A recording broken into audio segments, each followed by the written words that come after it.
So what is the relevancy of a symphony in today's world? I should say that I'm not looking backwards, looking more forwards in this talk. Although many composers have abandoned the genre, there are still quite a number who write them. Peter Maxwell Davies just had his 10th symphony played the other day. Philip Glass has also reached 10. And amongst living New Zealand composers, we have Ross Harris leading the field on 5, myself trying to catch up on 4.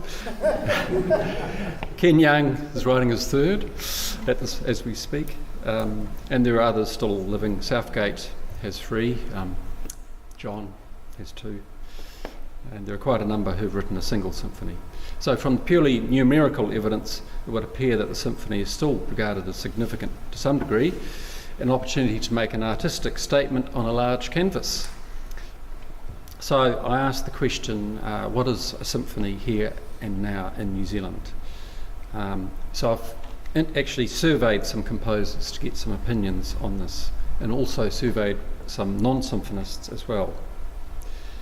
There's actually a master's thesis written on this topic by Andrew Buchanan Smart from 2002 called The New Zealand Symphony, which covers the symphonies of Lilburn, Whakaaka, etc., and surveys an array of opinions on the genre. And some of the things he talks about I'm going to touch on today, like how our symphonies compare with the canon of the great works and so forth. I think to start with, it's quite useful to just reconsider the meaning of the word symphony. Originally comes from a Greek word, syn, meaning together, phon, meaning sounding together, and symphonia, sounding together, means sounding together. In the Middle Ages, it was used to describe instruments capable of making more than one sound at a time, like a hurdy-gurdy, or a combination of different voices. And even as late as the 16th century, it was used with an association with instruments such as the English dulcimer.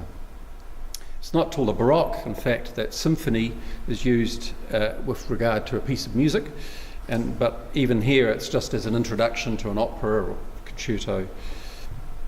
The symphony, based around the sonata principle with the 4 movements that we sort of are more familiar with, only really came into being in the classical period.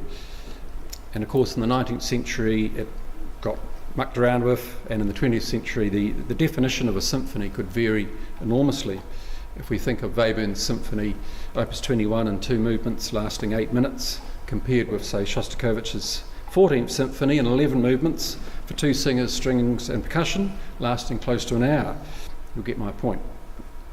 So words can change their meaning, and so can genres.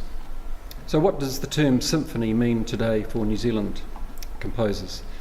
I asked 5 composers, Ross Harris, John Rimmer, Ken Young, Jeremy Mail and Michael Norris, and 2 of the questions I asked were: what does a symphony mean to you today in the 21st century, and can you define the essential features of contemporary symphony that sets it apart from other genres? Here are some answers. Ross Harris, something biggish for symphony, something that whose title asks to be taken seriously.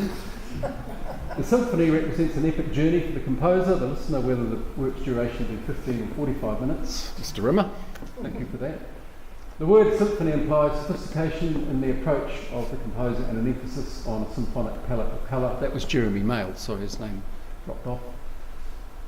John Pasafis, not a composer of symphonies, has offered says that it offers them a pathway to the creation of profundity. And Michael said some composers may see the symphony as a stamp of authority, a status symbol that they apply to their work in order to be taken seriously. Cutting.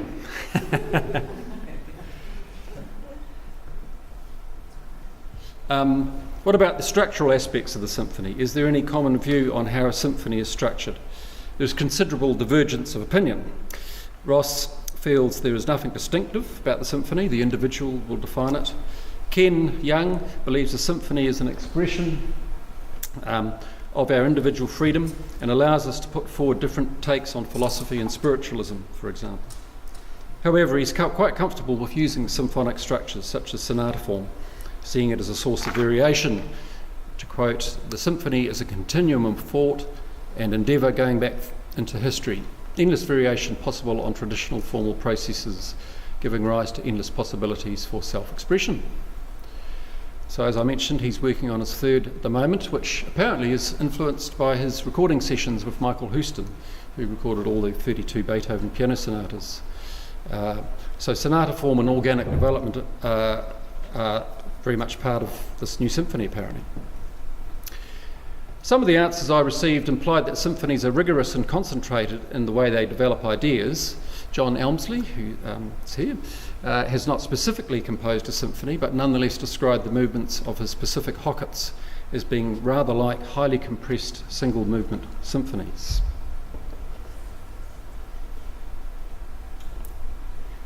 Michael Norris, who wrote a symphony while in his 20s, thinks that the symphony has a specific genre association, and the listener will assess it in context of the canon, even if it has moved well away from sonata form. He thinks that it's a concern the symphony has lost its specific meaning these days, and that the term symphony can be liberally applied to any large-scale work for orchestra. In my opinion, the loss of specific structural features of the symphony is not necessarily an issue. I'm closer to Ross Harris in the view that of the symphony being like a dramatic narrative told in the medium of instrumental sound and contrasting individual sounds / players within the orchestra with other groups. There may or may not be formal features in common with older models, but this is secondary to the need for a richly varied organic network of ideas, motifs, musical symbols that unfold to create a lengthy dramatic narrative. For me, the length of time involved in a symphony is an important feature of the symphony, as well as the pacing of events, because I think audiences' perception of music that lasts 30 or 40 minutes is very different to a piece that lasts 5 to 10 minutes. Obviously, if the music is interesting enough, our involvement is intensified over that period of time. If it's not good enough, then the opposite applies. You get really bored. So I think it's one of the distinct skills of a symphonist to engage an audience musically for a long period of time without them realising it's a long period of time. When defining a symphony, 4 of my respondents made comparisons to the concerto genre. The idea of a concerto where a soloist is pitted against the orchestra can be contrasted with the symphony, which lacks this duality.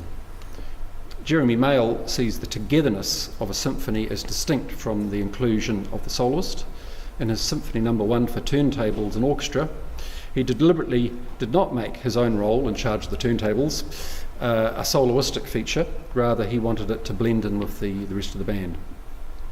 Likewise, John Rimmer, in his one-movement symphony, The Feeling of Sound, emphasises soloists within the orchestra to a great degree, calling them concertante elements.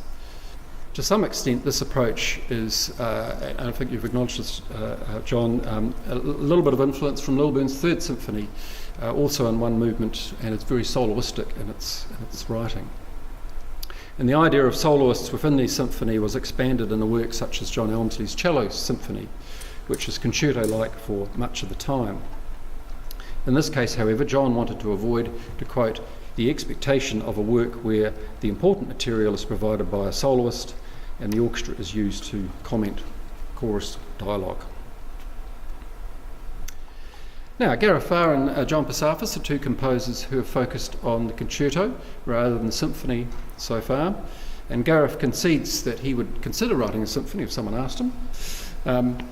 However, John is unlikely to do so. He believes the concerto has the potential to set up a dialogue and strong social relationships within the orchestral context, while the symphony, by contrast, is more homogeneous and less capable of a strong social dynamic. This is a quote from John. It's a lengthy one, but I think it's interesting. I've had to trim it down a little bit. The concerto offers limitless, musically expressible social dynamics between the one, the soloist, and the many, the orchestra. This musical relationship between the individual and the collective allows for constant updating and reconceptualising. I don't think this is as true in purely symphonic works, basically, I think the concerto concept is more reflective of the world as it is, whereas the symphonic concept is about the world as it should be. Now, this is quite an interesting metaphorical argument, but I think possibly it assumes that the symphony is not necessarily evolving anymore. In other words, it's a sort of a view of the symphony as ossified and static as it was in the 19th or 20th centuries. But as I've suggested, I think there's diversity and changes in the symphony in the last 100 years that mean many different possible models are available. So it's quite possible to have soloistic roles within the symphony. There seems to be plenty of scope for the type of dialogue and duality Pasafis highlights in relation to concerto. And I want to illustrate this by focusing on a symphony of Ross Harris's, his fifth symphony, which was just premiered last year. This is a fairly large-scale work, 45 minutes, and it contains 7 movements: adagio, song, scherzo, song, adagio, and you can see there's a symmetry in there. Text by a Hungarian poet, Hani Palasi, and it has a war theme. Ross says, "It was important for me that the shocking things the girl sings about are done so with emotion, but without expressing the tragedy in the music. I feel this gives the expression more power through extreme restraint of the songs." So in other words, there are songs about, from the point of view of a 10-year-old girl in the war facing death, and surrounding these songs are powerful orchestral movements. So the singer stands up and delivers a simple song for 3 minutes or so, accompanied by a very sparse orchestration. And this is surely an example of what Pasafis said the symphony could not do, in that it's setting up a dramatic dialogue between soloist and orchestra. As if to emphasise this, the orchestra charges in after the first song with a very blistering scherzo, a more recognisable symphonic genre, that is cruel and intimidating in the context. And one of the subtexts that Ross explores in this symphony is the juxtaposition between German culture, high culture as seen in the works of the great masters, the symphony I guess, hence the term scherzo, and that contrasting with the German culture as expressed in the Second World War by the Nazis. And this inexplicable juxtaposition seems to be a driving force behind the music, which we'll hear a short extract from. So this is towards the end of the first song.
Just hear the beginning of the scherzo.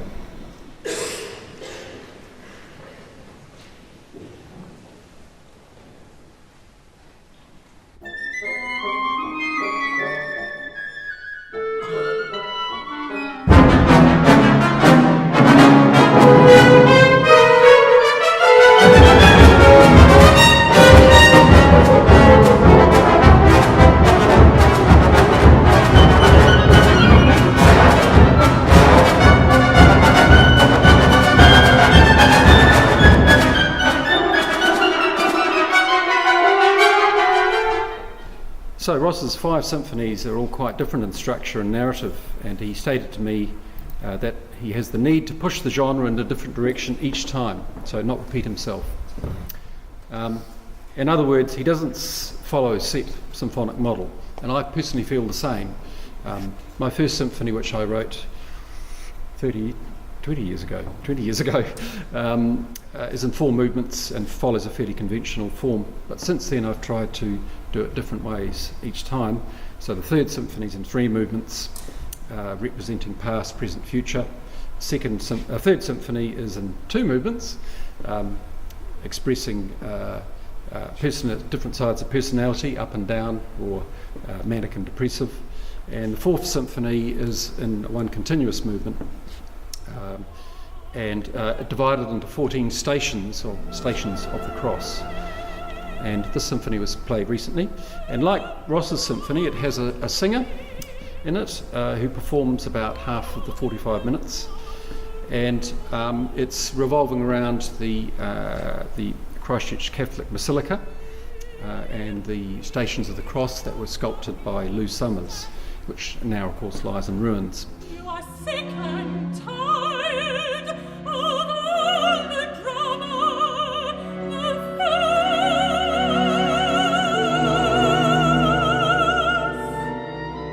The point is that it's not really in following any of the conventional symphonic design. It does, however, have a system of recurring motifs and symbols in it which hopefully make it coherent. Next question I asked my peers, to what extent does the symphonic tradition of Western Europe influence you? To which Ross answered, totally. His 5th symphony demonstrates this not only through the references to Germanic musical genres such as the scherzo, but I can hear bits of Shostakovichian subversion in the music. And of course it's revolving around a narrative based around one of the most extraordinary events in European history, the Holocaust.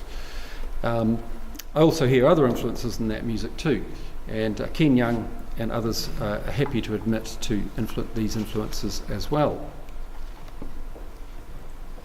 However, when I asked about the New Zealand symphonic tradition, if there was any influence, Ross said not at all, although some of my language is based on Lilburn, and other people felt rather similarly.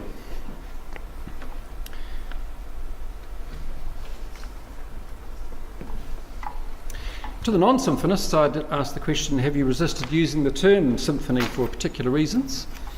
And John Pasafis answered, absolutely, because of the immediate connotations with the same with sonata and the evocation of the past. But also it implies submission to historical masterpieces. Who would imagine that you could write a symphony to be considered in the same way as Beethoven, Mozart or Mahler? Using symphony demands comparisons with the canon. And this can be an issue, I've heard it from other composers too, this sort of heavy weight of tradition. Related to this point, however, is John's a complaint that the symphony orchestra refuses to evolve any longer. It has become ossified in the standard lineup of instruments, and consequently new symphonies are generally being written for similar resources. Adding in extras is a very expensive business, as I found out when I wanted to include an electronic keyboard in one of my symphonies. John Pasafis writes, amplification, signal processing, new instruments, were these things common, we would have a very different understanding of the word symphony. And I think he's got a good point. In an ideal world, new resources would be available for us to use, and that's the way forward. But economic realities come into play as well. And finally, another issue facing composers, if I've got time, is the first performance syndrome. And basically I might just shorten this a little by showing you a list of performances by the New Zealand Symphony Orchestra of New Zealand symphonies over the period of history. And it's quite an interesting list. As you will see, the only 2 works that have been performed in any regularity is Lilburn 3 and 2. All other symphonies have received 4 or less performances. And some of these are not recent works either, dating back to the 80s. Now, this is just a little bit unfair maybe on the NZSO, but I would suggest that the regional orchestras have had a better record in commissioning and performing New Zealand symphonies. Fortunately, thanks to Chris's wonderful films that he's doing now, there's more possibility to hear symphonies performed. But live performances are very important as well. So I would suggest that the future of the symphony hangs a little bit in the balance of performers, because they're difficult to get big symphonies together, orchestras together to play these works. That's always going to be an issue. So on that slightly gloomy note, I will finish. Thank you.